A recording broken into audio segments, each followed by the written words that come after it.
দা ওই বেলে মাছ হচ্ছে এটা বলছো কত? এটা 40। এটা দাও তো, দাও দেখে একটু বেলে মাছ দাও। এদিকে আসো বেলে ওইটা দাও। হ্যাঁ বড় বড় দেখে দাও। হ্যাঁ কি নদীর নাকি? হ্যাঁ বাউর। এই দেখুন বন্ধুরা বেলে মাছ, আর এখানে দেখুন পাকাল, এই 1200 টাকা কিলো, তাই তো? পাকাল 1200 টাকা করে। আর এখানে আছে হচ্ছে শিঙি মাছ। দেখুন দাদার কাছ থেকে বেলে মাছ নিয়ে নিচ্ছি। শিঙি নেবো না তুমি হচ্ছে বেলে দাও। কতটা দিলে? বেশি দিও না 500 বেশি দিও না, কমাও। না তুমি কমাও, 500 করো। Half kilo.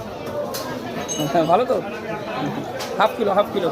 দেখুন একদম দেশি বেলে, হাফ কিলো নিলাম। এটা হচ্ছে বনগাঁ ট বাজার।